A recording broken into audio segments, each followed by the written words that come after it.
she'd dream about her other boyfriend that if she sat in Santa's chair. I was just telling Steve Millen that I always told Cindy I was only afraid of that she might run off with one or two people, either Wally Bronner or Santa.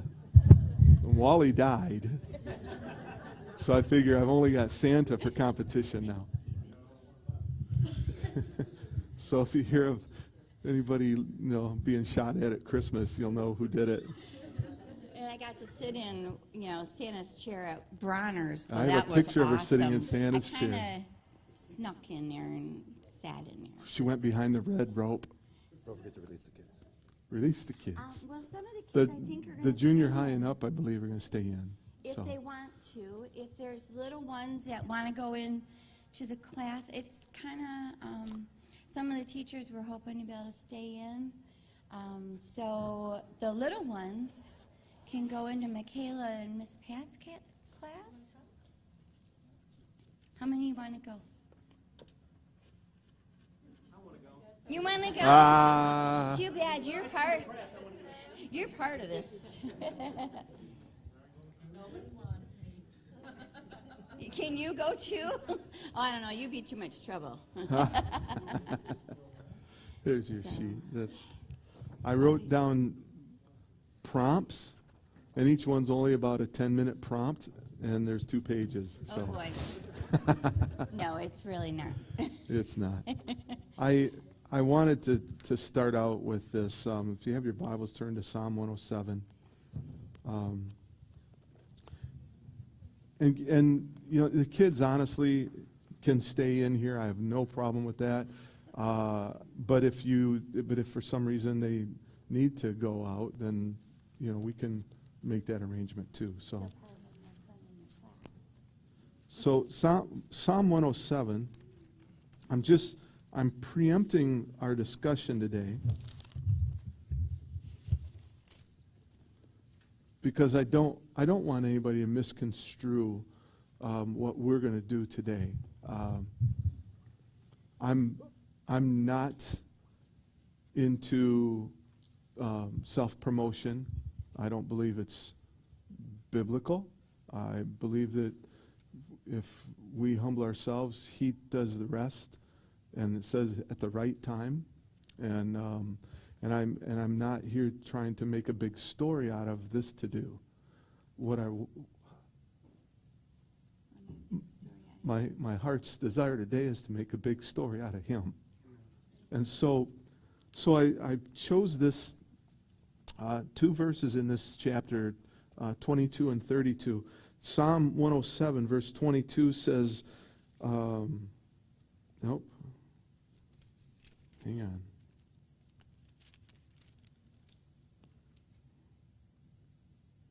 Okay. See, I'm already feeling... Are you talking about the one? How about 20 and 21?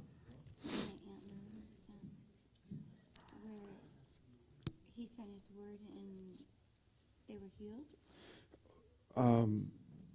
No, this is stuff that just last night that I was wanting to do at the beginning.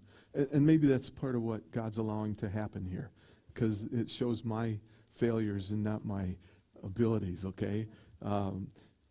Verse 22 says, let them sacrifice the sacrifices of thanksgiving, which giving thanks to a lot of people, it's not just natural, it's something that they don't do naturally. Being thankful is something you have to work at.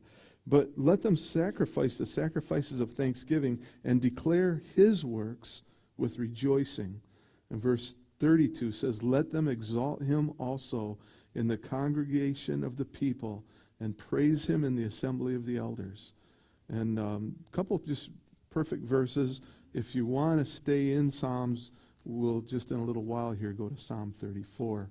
So you can either look it up later or you can go to it like right now, like I am, and I'll just keep it there. Somebody's donating these. Actually, I have a contact out, which I can see up close. I So could give him my sparkly thank you. ones, too. Yeah, I can just see the Facebook pages of me wearing women's glasses up here already.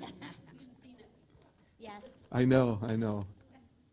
No, first of all, and also this was not, I know we have quite a number of state fans. This was not something that we did just on a whim Just today. because we're doing so well, but We were- do bleed blue and gold. We were at the U of M, and they gave us this. We didn't run out for a prop today, okay? And I'm supposed to wear this for the couple weeks to make sure that the lead seats and heals properly in the heart, because if I raise this arm like up to get something off a shelf or way back like this, I can stretch that lead this way because my defibrillator's here. I could actually put the stress on it and pop it out. So that's, and plus it does make other people look and go, maybe I'll hug you on this side. And that's a helpful thing too. But it is really pretty with the M. I like it.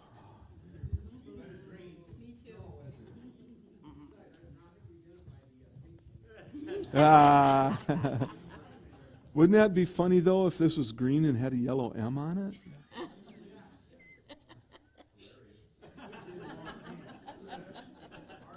Minnesota. My favorite football team now. It's Green Bay. Wisconsin. That's upside down. See, it's a W.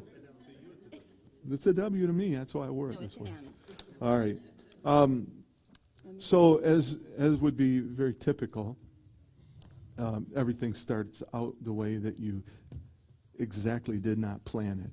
So, but let's start with a word of prayer, and then we'll tell our story here.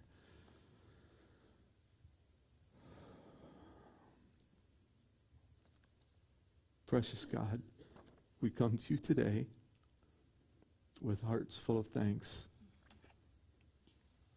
hearts amazed by your incredible love and mercy, and your goodness, just the way that you put things together is always incredible. It's always not what we expected, and yet in the end you show how much your love went into it, and we thank you for it. I pray that you'd help our people to understand the story as talking about how amazing you are, and nothing else. I just pray that you'd guide us now. In your name we pray. Amen. So Cindy's going to tell you this very first point. Well, it goes rather quickly. We went down to stay near the hospital. They wanted us close in case they needed us any sooner. And And we didn't want to drive from here in the morning. no, and to be there at 6:30. So we went down there. The medical facility arranges for a room for you to stay, and so we always use his iPhone for our alarm. Well, we failed to turn the ringer back on from church, and so, but he set his alarm. He did it all, everything just perfect. We were supposed to wake up at 5, and we didn't sleep much that night. As you can imagine, some of you, I've wrote to you about it, to waste hours sleeping when you don't know if your hours are numbered would be awful. Yeah. And to have him, I'd close my eyes just a little bit and he'd go, I love you, and we couldn't go to sleep. Needless to say, but we did kind of start to drift. All of a sudden, it was like God just went, wake up. It was 5:22. We had to get him showered, instant adrenaline. You're going, whoosh, who needed coffee? It was like we were on fire to go. So he quick jumped in the shower. I didn't get to do my hair. We didn't get a shower or anything. Or I didn't, but he did. But he smelled good. And then, so it was pretty crazy. As you can imagine, but we did it. Pulled all of our stuff out of there. We made it there at 6:03 or No, 6:33. we left at 6:03, and we got there at 6:33, and they were waiting for us because they're very prompt. They want you on time. And so they were like, let's go. And I'm like, wait a minute, we And got just here. remember this name, Noreen, okay? Yeah. Because You I want me was to tell looking to that? see Noreen, and they got rushed in and didn't get to. Well, there's stuff That before comes that. up later. Yeah. Well, after they took Mark, I'm sitting in this room and we're early, this big area, and understand we've got a 12-year history there, so they all know us and everything, but once again, God knew I needed Jesus with skin. And I'm sitting there talking to a man I don't know. He's going in for surgery, and he's all by himself, and someone slips in the chair next to me, and it was Paul. And that's just going to make me cry. Because Paul, when Mark had his original, well, not original, but when he had the night where we had nine zaps, I think Paul got to the house with me on the Okay. third or fourth, Yeah. and he witnessed Mark being electrocuted many times, for lack of better words. But I was so gracious and thankful that, my angel came. And that's just the first one of many things that this story is kind of brought out today to show so many places that God did things that he didn't have to, that he did just out of love. And first thing, when they took me back for prep, all three nurses, when they ask you, where are you from, said, well, we live up in Flint. When you're in Ann Arbor, you're telling people Davison, they most of the time don't even have a clue where you're talking about, or Burton. And I said, we're from the Flint area. You do know me. Thank We you. we live near Flint at Burton, and then God kind of pokes you in the ribs and says, and you have a church in Davison. Yep. And You're it's- always testifying. so that's it kind of become kind of a standard thing that we talk about. And all three nurses are like, you're a pastor? Oh, really? What? I go to church. The one lady that did a lot of the prep for me was from the church that you see up on Covenant. 75, the New Covenant Church in Clio exit there. Another one was from the area. I don't even remember her name, though, now. Christine's the one that was from Clio. And the other person was someone that was from the area here and drove every day to Ann Arbor, too. And I was like, That God, was after they God took just, you from me, right? yeah, and Yeah. God's just putting all these people in your path that kind of settle you down. This is like the tough time when they're doing all kinds of stuff and getting IVs in and getting things ready and asking you 1,000 questions. And I just, you realize that he's bringing people from all over. So then the anesthesia team comes in. Oriental gentleman, fine doctor, came in. He's, good morning, I'm Dr. Wu, and he talks to me about all that they're going to have to take care of. And they're talking about things and talking about this and that. And I'm sitting there, I'm thinking, that's interesting. Wu, W-U, that's the original last name of my two grandsons from Taiwan. That you in guys fact, know, Levi and Landon. Levi, his original name was Hu Wu, and then Landon there was a longer name. And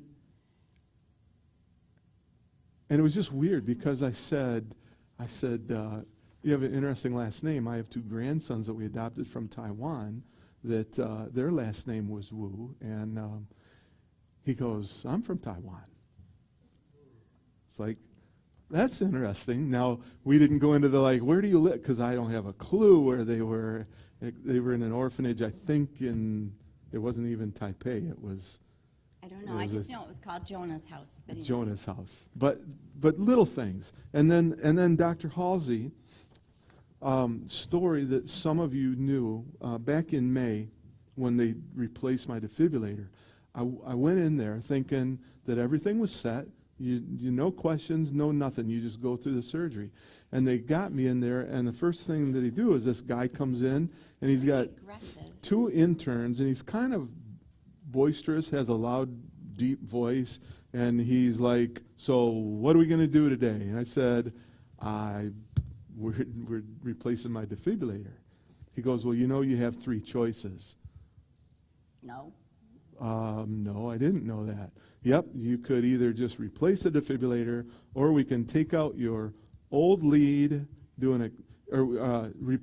in a 3rd wire and just cap off the old lead, but leave it in, or we could keep you overnight this weekend. We'd keep you in, and then next week schedule for an emergency room to be set up, and for you to have extraction of that wire. And I'm like, We were like deer in headlights that time. And we had talked this out with our cardiologist, and we went through this whole thing. By the time I left that day, I was so angry at Dr. Halsey that I never wanted to see him again. Because, to come in and throw these things out, and then literally to say, "Well, I can't make the choice for you, so we're going to leave now, and you're going to have to talk this out." It's So like stirring the pot. Ben you and know, you have Ben to- and Cindy and I are in there. We're like, "What do you think?" And we all were like, "I don't know, man." We prayed together, and it's like, let's just stay with the original plan. And I've even, like I said, had discussions with some of you about how this guy was kind of a jerk. The human side of people, right? And I realized over the months now, as we were getting ready to go through this next process, God started really burdening my heart about talking evil about this man, that he made me so mad, and he was, showing off in front of these 2 interns that were with him. And I realized that God was working on me, and I had to ask for forgiveness from God and ask God to include Dr. Halsey on my team of surgeons. And with no input, I didn't tell anybody that, but he and Dr. Critt were the first ones to walk in. And Actually, Dr. Halsey was the first one. and he came in first, but first thing I said was, "I need to talk to you." And I told him, I said, "I was so messed up after when we did the replacement, and but I want to apologize because I've been actually praying that you would be a part of this team." This guy, to my best of my knowledge, is not a believer, but he's heard a lot from us over the months, and I'm going to continue to pray for him. But he was like absolutely the best. And Paul was And, in with us the whole time that all of Yeah, this was oh, going yeah. on. Boy, had a huge influence. But Dr. Halsey, literally, it became very close in that time frame, and God just completely took away the bitterness, and it was a very sweet. He did probably 80% of the surgery, other than the doctor doing the detail work. He opens and closes and does a lot of the other stuff, and so in me getting forgiveness, asking God to include him, and going through the apology, then he says, "But we still have 2 choices today, and we need to talk about it." And I almost was like, "Are you serious?" And it was like, "No, you're scheduled for an extraction. And yet the other option is there is room. We had the venogram done, and there's room that we can put a 3rd wire in, but then you have the old lead that's 13 years old still in there, and it's the recalled lead that they recall it because it fractures and some of them break loose, and they've had people die from it, things like that. Just, not a big deal. And so they're throwing this thing out there, and I'm expecting one of them to say, Dr. Critt's in there at the same time, and I'm looking at them like, "So what are you suggesting?" "Well, we can't really suggest anything to you because this one has greater risk right now. This one has greater risk down the road. Because if you just keep it and cap it off, Someday down the road, it could fracture and you'd be in emergency surgery. And down the road, if it's 13 years old now, if it was 3, 4, 5 years down the road, it's even more scar tissue, more whatever. And it would have just been an instant emergency. Well, we live here and it's an hour away to Ann Arbor, so it probably would have been an emergency with even doctors I didn't know in the future. And they said, but the extraction, it's a greater danger now, because basically what we do, and I did not know this, they're giving me these choices, but they didn't tell me this part. They said basically before we would do anything, we take you and completely prep you and have you ready as if you're going in for open heart surgery, because if something happens while we're in there and you have to get into open heart surgery, you have to already be prepped, you have to be ready, because we have literally, I told someone this morning, they literally, if they accidentally blow a hole through the heart wall with the laser, then your heart's squeezing, you have such a blood pressure drop instantly, the heart rate goes sky high. They said maybe 3 minutes to get you on a heart-lung machine. So in the operating room, it was literally like 3 feet away from me the whole time. And with that, let me not jump ahead here. The choice was you want to have a third wire added, which they would then, for an electrical person, basically unhook one wire, put a wire nut on it, okay? And then put a third wire in and reconnect it to where that one was. So you've got a bad one that's loose in there and a brand new one. And then the original one that's already still in the atrial. So I'm like, oh man, they won't tell me what to do. And Paul could see the kind of dilemma coming, and he realized that basically it was coming down to us. The doctor said, we're going to leave you. You guys can pray about it, make your decision, and then we'll go from there. Because it depended on which form I signed, whether it's an extraction or just a capping and keep the third wire.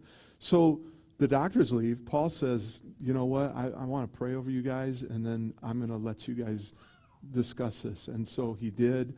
Sweetest prayer, just asking God to give us wisdom. And then he left. And I'm like, Cindy's right here beside me, and I don't know if this is before you walked out or not, but I said to her, what do you think? And she goes, I'm sorry, but I can't make that decision for you. Now, 6 months ago, or 5, whatever it was, May, when we had the change, we had this whole group together, the doctors and our cardiologist and Ben and Cindy and myself, and we all talked it out and decided to keep those leads intact. Well, this time, God kept removing what I expected to be the people that would tell me and help me figure it out, even to the point that Ben was stuck in construction traffic and missed this whole part. So it was Cindy and I, and she just told me, I can't make that decision for you. And it instantly became me begging God for help. It became down to me and God, and I just, there's times when you want so bad to just hear a voice say something, and I was hearing this part of me saying, just take the third wire, just take the 3-wire option, it's quick and easy, they'll be done in 20, 30 minutes, and we're done with this. And it's like fear. It was like for fear of all the other stuff, for fear of whatever, because the big chance, there was a chance of open heart surgery, or they always have to tell you, or it could be fatal. So I'm worried about my wife, I'm worried about where I'm going, but I sure hate to leave behind people that, that you're so used to taking care of. And so it was like the enemy kept yelling in my ear about this. Just do the easy one. Just do the easy one. And I finally literally said out loud, God, please shut the enemy's mouth.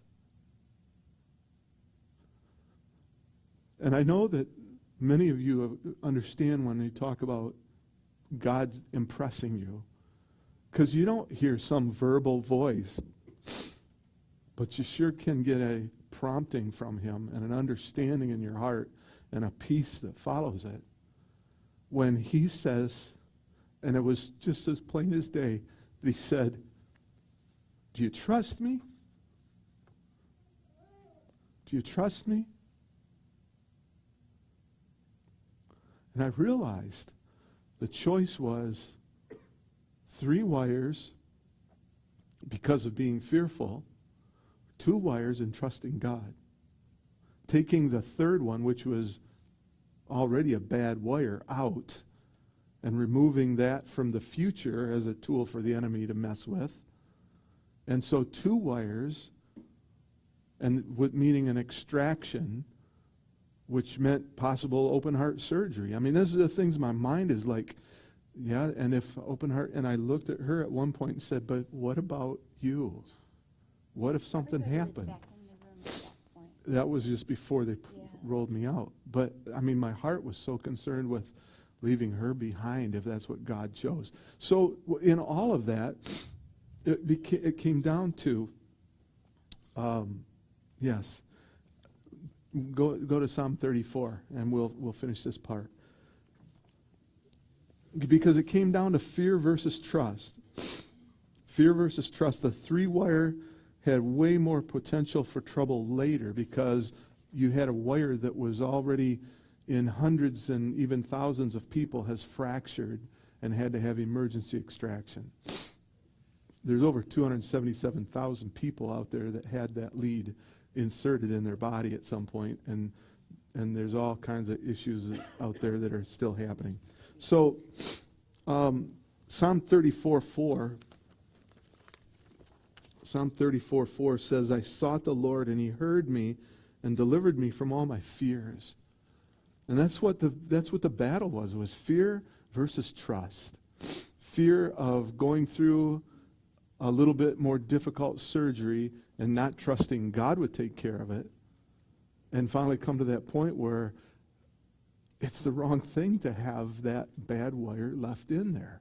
God brought me to this point, and I even remember telling Dr. Halsey, what he did back in May when I got upset about it was really God preparing me for this extraction, even though it was months down the road. And so I sought the Lord, and he heard me and delivered me from all my fears. And then verse 8 is, O taste and see that the Lord is good. Blessed is the man that trusts in him. And that goes back again to this. It's like, do you really hold on to me in situations like this? Trust me that I've got this? Don't you realize that I have this? I've got this.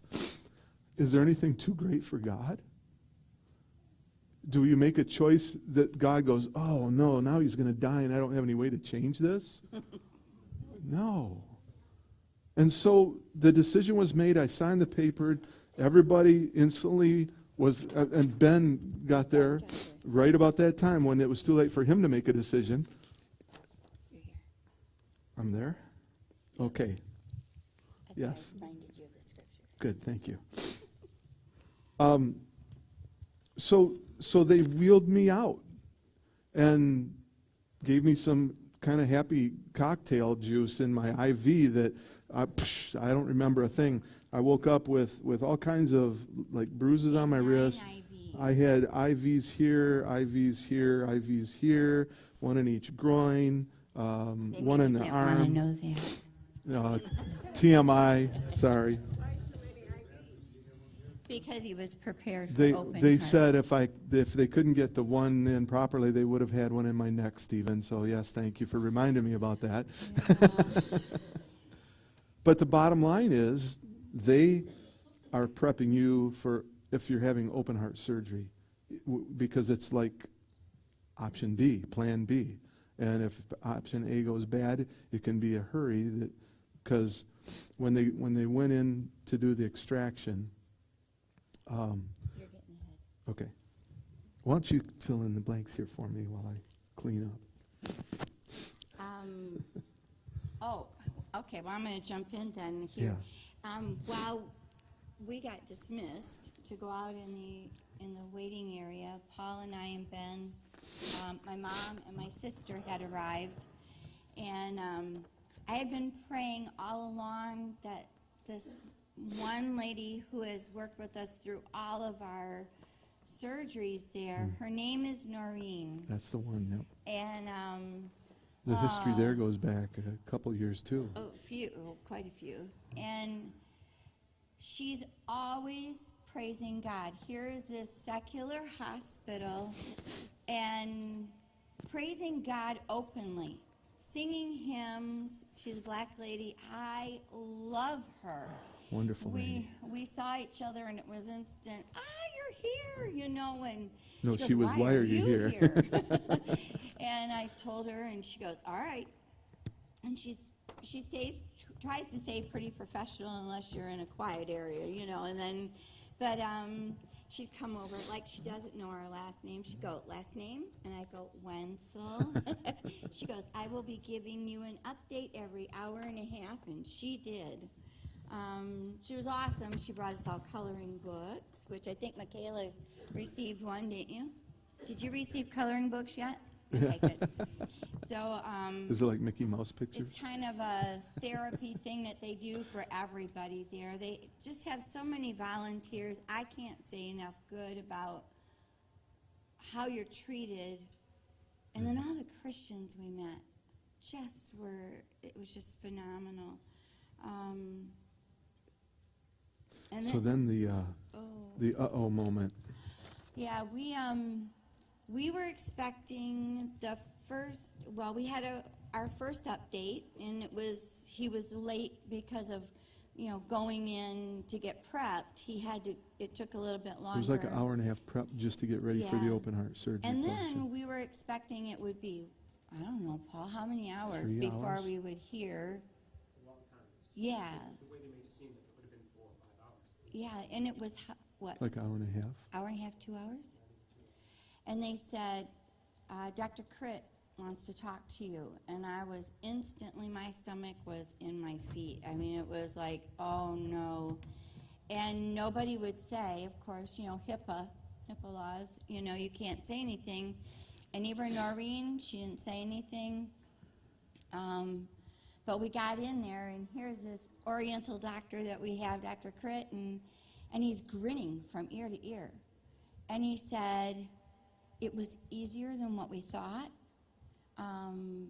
And that was my prayer all along for weeks now, is that God would prepare that lead for coming out, that it wouldn't be too hard. And of course, he didn't tell us the whole story, but it was just, I wanted to let you know that the wire's out, the new one's in, now we're going to go in and test, and that will take hours. And so it did. So And that's not when you got to see me in the... I didn't get to see you till the second recovery Okay. room. Yeah. Is interesting that when I had this done in May, the replacement, the doctor gave me a mixture of something for sedation, and for 3 days, I struggled with my memory loss. It just was like crazy. This time, I woke up very aware, but still under partial sedation, and it was like everything was going fast speed, and yet it's so weird because when you first wake up, I didn't expect this, but I was already doing this and recovery, and I was listening to voices. 100 voices in a recovery area, and there was a guy to my right groaning. He must have been gone through already, and I hear all these female voices, and I'm listening for Cindy, and waiting for her to come and see me in recovery, and but I remember someone said something about Mr. Wenzel. A lady said something about Mr. Wenzel, and they said, "What's his patient number?" And they said the number 380698469, and I'm like. And I'm like thinking she's not going to remember that number, so I'll sign it for her. So I'm signing the numbers. I still Sign have, language is such a part of our life. I still We haven't at use this it. point opened my eyes at all. And then I thought, I'm sitting there and I'm like, I kind of moved a little bit like this, and I'm like, I don't feel any pain in my chest. I must not have had open heart. And then little by little you become more and more aware, and you're hearing people, and then I remember it was like a silhouette of Cindy and Paul and Ben quite a distance coming around through, and It I was quite and a I could ways hear to and I you. heard her voice talking to whoever was leading them in, and I knew they were coming to finally. But it was like during that whole time it was like God reassuring. I likened it to getting a hug from God. It was like everything's fine. You're still here, you know. Not like I'm afraid of dying. It's just there's so much to do, and Can I let yeah. Paul talk about? Oh, sure. Paul, would you share what it was like when we came in the recovery room, the second one, finally to get in there and to see what he? That, we were waiting, we could see him before we could go to him. And it was just what Mark said. It was precious to see. Because Mark was in his room alone, doped up, for lack of a better word. Yeah. And he was, his arms were up. He was holding on for sure. And he looked, for what he just went through, by the time we got up to him, he looked like $1 million. I couldn't believe how big he was. Yeah. It was, I'll never forget it. Yeah. I'll never forget it. That was all God, and that was. I mean, those are the things that bring us through these situations. You know, is when you do face trouble, we should be hanging on to God no matter what it is, and it's things like that that help you. I had an airbag ride. I heard these, and again, I'm still like barely able to keep my eyes open, but I'm listening and taking in all these conversations, and they had just rolled the operating cart into my room, and they were going to move me onto the bed. And I heard one of the ladies go, "Oh, this is one of those new such and such things." And she says, "I've never had a chance to use one of these. Oh, I'm excited to see how it works." And all of a sudden, the other girl on the other side of me is going, "Mr. Wenzel, you're going to feel like you're going to go up on a cloud and like you're in a big beanbag chair or something, and then it's going to help us move you onto the bed." Okay. And all of a sudden, like this airbag, slow motion inflating, On drugs. lifts so me you up. imagine. Yeah. At this point, like I say, still my eyes are still closed, but I'm like waiting, and all of a sudden, whoosh, you lift it right up in the air, and they said everybody grabs a handle, and they slide this thing over onto the bed, and then they release the air, and then they roll you one way, tuck it underneath, roll you the other way, and pull it out, and it's like, I never heard of that before. So it's something new that even the nurses hadn't experienced before. That was just a fun story to add in there. But then, little while after Paul and Ben saw everything was kind of settled, and I was in my room and We everything. didn't get back together with you until what, 8:30?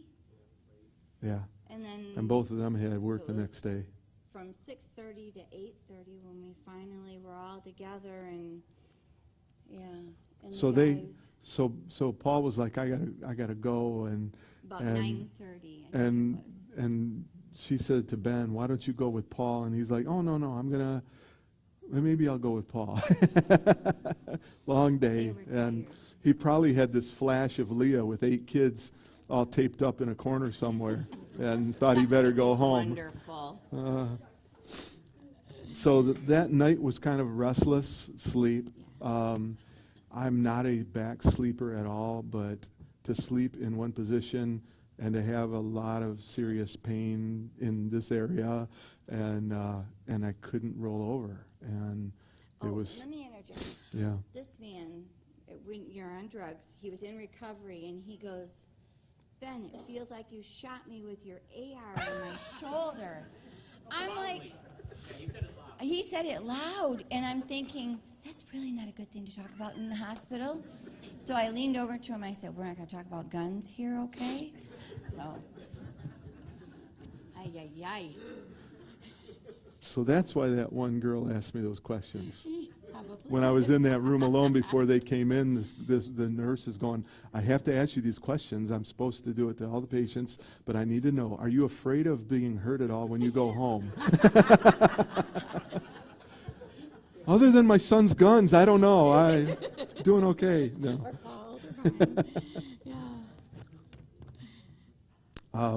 The next morning, Dr. Halsey was in quite early to see us and to let us know how things went. And that's when one of the greatest stories out of this whole event happened. Because they didn't tell us initially, and I'm glad they didn't. yeah, but to be able to capture it fully and understand what he was saying was incredible. He said it came out of the heart wall easier than what we thought. Because the scar tissue, the big deal was, how much it was going to take laser-wise to get it out. They said it came out. We had prayed, God, you could even have it loose when we go in there. That's what we had been praying. And it was easy to get it out. And he said, but just as we were pulling it to come out, it fractured. Now this thing was recalled because of the fracturing. If you know what I'm talking about with the wire that has a plastic coating on it, Any wire.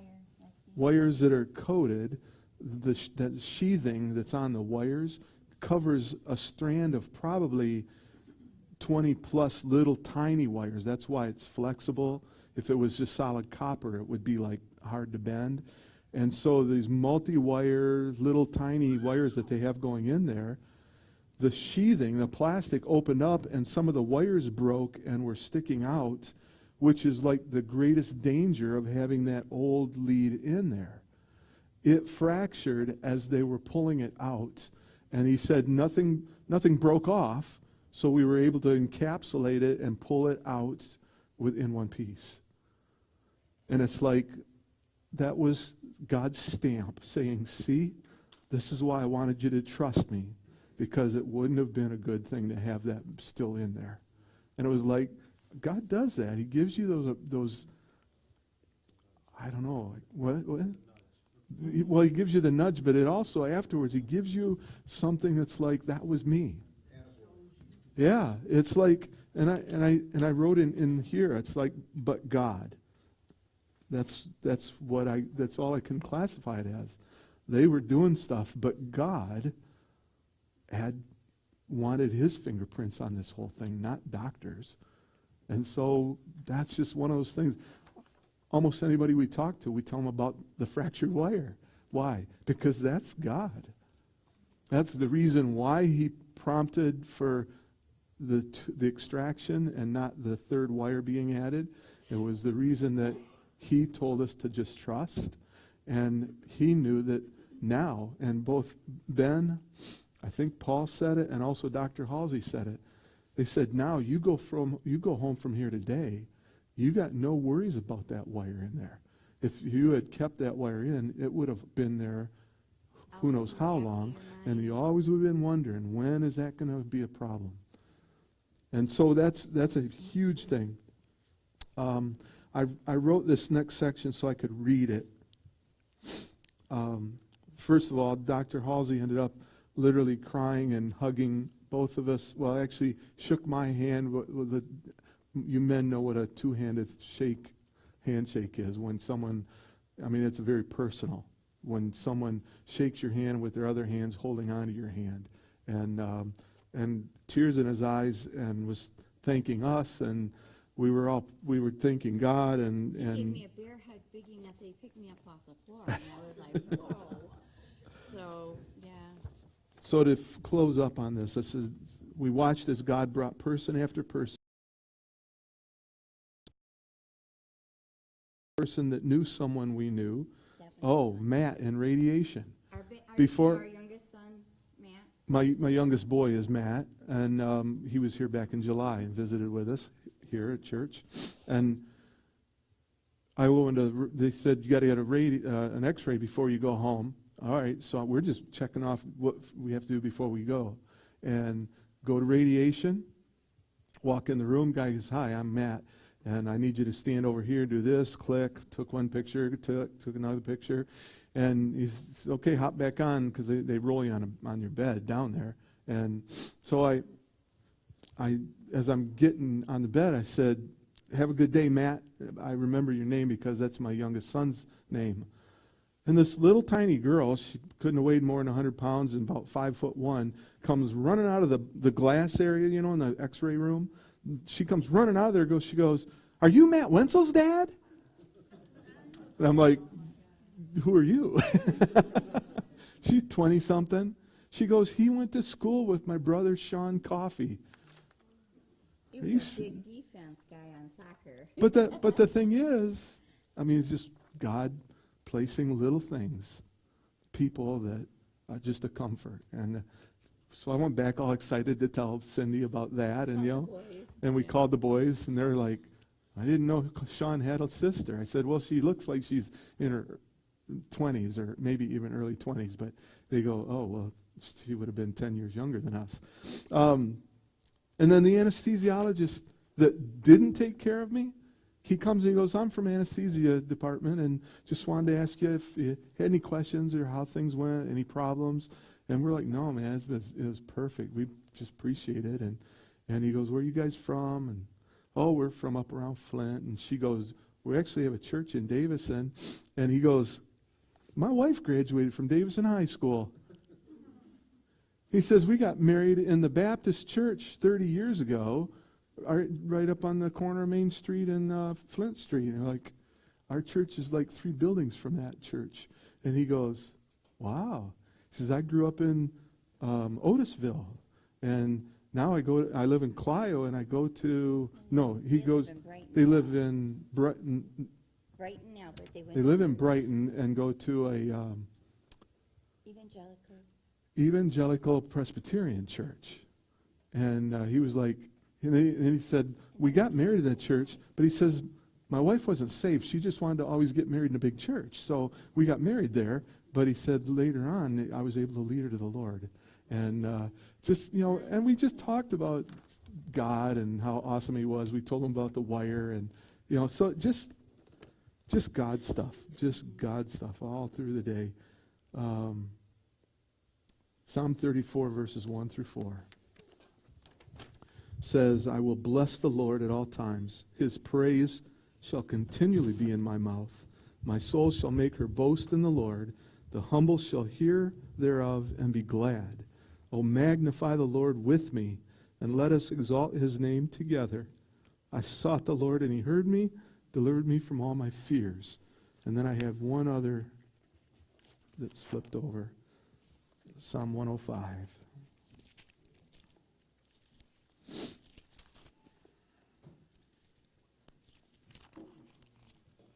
Psalm 105, 1 through 5 says this. Oh, give thanks unto the Lord, call upon his name, make known his deeds among the people. Sing unto him, sing psalms unto him. Talk ye all of his wondrous works. Glory ye in his holy name, and let the heart of them rejoice that seek the Lord. Seek the Lord in his strength, seek his face evermore. Remember his marvelous works that he hath done, his wonders, and the judgments out of his mouth. And I just couldn't help but share all the God fingerprints all over this last week. And literally 3 days afterwards, I'm like, well, actually, after the medicine they sent me home on, I was like, I ain't taking any more of that. Every time I closed my eyes, everything turned into a texture, and it started floating sideways and stuff, and 3D images, and it's like, I don't know what this is, but I don't like it. And by 2 days later, I mean, it's tender. He had been But- sore just because of the shocks, but, Yeah. you know, it makes you constrict. But, Luckily, you're asleep when they do the shocks. But yeah, you had enough of those awake. So, anyway, praise God for his wonderful kindness and mercy. And And there's so many people that have gone through, and Betty, you've gone through things. I mean, I'm thinking Sharon, Becky, Carol's gone through. There's so many people that, does God promise we won't go through things? No. He promises that he'll go through them with us, and we're going to see him at work in our life. Pastor Mark, Yes, I don't know about everybody else, but I didn't pray for their safety. I prayed for the surgeons. pray for the surgeons, yeah. Their hands on him, and God would Yeah. show them how to do everything right. I was praying for you. Well, my favorite picture is this. My favorite picture is that, and we tell people often, that it's like God put his hands inside the doctor's hands, and then God did the surgery. I'd love to see Ron DiCiani or somebody do a painting of something like that, where, they, Somehow I just knew that Yeah. it was going to be okay. yeah, I was positive of it. yeah. No, not positive, but that's what I prayed for was the we were doctors expecting. Right. to do the job, and there wouldn't be any complications. Well, in the flesh, I would have taken the easy way out. But it wouldn't have been easy. But there would have always been there something left there with an uneasiness. And this way, it's like, it's one more step of, in fact, one thing we didn't tell you, they literally erased all the records, the old events. The heart that Dr. Halsey, its trademark is to make his gauze into a heart. Shape of a heart, tapes it And then on he you. puts this big thing over it, and he goes, that's a sign of a new beginning, and then you can tell. And then he said, we erased all the past episodes in your memory of your defibrillator, because this is a new step, a new spot, a new start. And so here we are. And Ready to go. and I think the big thing out of all this is you can't find many stories in the Bible where God didn't allow someone to go through stuff. And I'm not talking about me now. I'm talking about a lot of you Well, we look at Zion that are going through and- stuff. and Little Zion's a huge miracle that we're going to have walls had to have you guys share someday. And but all the people that have gone through injuries, surgeries, blasting kidney stones, whatever it might be, I think it's all a precursor to him saying, okay, hang on now, because I'm going to bless you like crazy. And I'm not talking about money. I'm talking about God's true blessings, and I expect that. I anticipate that. Well, with his work, And it's changed our heart in a lot of ways already, just in the fact of, I couldn't sing the songs this morning, I got time. but the whole idea of praise, and thank you, Trish, for helping teach some of that with our kids. The whole picture of praise takes on a whole new meaning, because it's not just singing a song and raising a hand. It's letting your heart get to a point where you're so humbled by God that you can't help. What was this? You saw a sign yesterday. You Which could one? you Oh, I couldn't. posted it, the girl, how can I help it? I've been through so much, how can I help but praise him? Yeah. You know, and it's And like, that's really, we have to realize that the true joy in our life happens after the tribulation. I always go back to Hebrews 12. That says that Jesus, who for the joy set before him, what joy? He was bringing salvation to the world, who for the joy set before him endured the cross. God says, hang on, hang on. I can't imagine the moment that Jesus, when his father had to turn away Oh, from him. yeah. That just, to me, wow. He did it for all of us, you know? When he said it was finished, it was more than just the crucifixion was finished. The whole plan was finished. And so we can hang on to him because he wins. He wins. And we hang on to him for We have that. eyes to see what he has done in and for all of us. Yes, Individually, he's done way more than restoring the heart. absolutely. Absolutely. And we gotta see that. Yep. And then praise becomes so genuine. Not to mention, we've talked about this as a family too. Every time we share these events together where people are going through things, everybody gets a little closer and the family gets a little tighter and everybody grows a little bit deeper in love with each other. And that's what God's trying to do. And then he wants us then to take that message to the world out there that they don't know love like that. They don't know what it's like to have someone just care for them with not understanding what's going on. Yes, Trish. And not to put this on me, but that, exactly what you said, when I had to have my back surgery, I was scared to death. Yeah. And when our doctor walked in, he said, "Can I pray with you?" Oh my. It's priceless. You must have Zion's doctor. Yeah. He literally would pray with them before, after, during surgery and everything. Yeah. What a peace you get for something like that. You know, I prayed all the way to the house, I was praying there, you know, just please, you know, and then when he said that to Scott and I, you know, he walked away and I started crying, Scott's like, "Please don't cry." I'm like, "No, God's really here with me." Yeah, yeah. But it's huge when you have a doctor walk in and say, "Can I pray with you?" And it wasn't about him, it was, "God, please give me the hands to do the work." on this." Amen. Amen. I'm curious, That's when you go to bed at night, do you have to wear that at night too?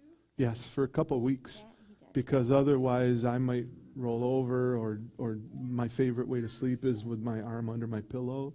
And that would put the stress on that wire. And so I they, was just wondering, because it doesn't look very comfortable. it's not. I wouldn't wear it. Ken, honestly, I didn't just wear it just because it has an M on it. So please don't take it personally. And just shake his head. I would literally, it bothered me all the way here thinking, I hope no one's offended by this, but if you're in the, what's that? Yeah, yeah. How about it when I'm done with it? I'll give it to you and you can burn it or whatever you want it. So we love you all very much. Thought of you, Cindy, so funny. I'm sitting there like, you know, still under sedation. She's like, "Do you know how many people have said how much they're praying and this and that, and how many?" She's reading comments to me, and then she'd go, "Oh, that one's up to 144 likes. Oh, it just went up to 146." It's like, There were some people that, I mean, from Mexico that we knew, and when we were on the mission field, and it's just amazing to see the friendships that you create. They're still there, and Because that Our- is more than friendship, we are brothers and exactly, sisters. we're Absolutely. family. yep, Our Yep. pastor that I still call Pastor King, and yep, from Oxford. Yep, from Oxford, but now he's in Texas, and he called Yeah. several times, Had a chance to talk to him. So and he calls him still pastor, so he's his shepherd. he was. I wasn't even a pastor back then. So, all right. Any with a noting the time. Let's do the song. Any questions or comments before we close? So praise God, you're doing this. Oh, absolutely. That's like I started out today. This was to praise God. Has nothing to do with anything I did. I went to sleep. That's right. Well, I don't know if I cooperated because this wrist, like if I turn it this way, it's really sore. When I had mine done, they actually tie you down so you don't move. Okay. Because I was starting to wonder if I fell off the bed or something. I mean, it's bruises on both wrists and Uncle. ah. I always tell people, you look at the surgery team afterwards who has a black eye, they It's right. That's why you got tied down. Huh? All right. You guys want to close with a song? Let's close with a song. Celebrate God.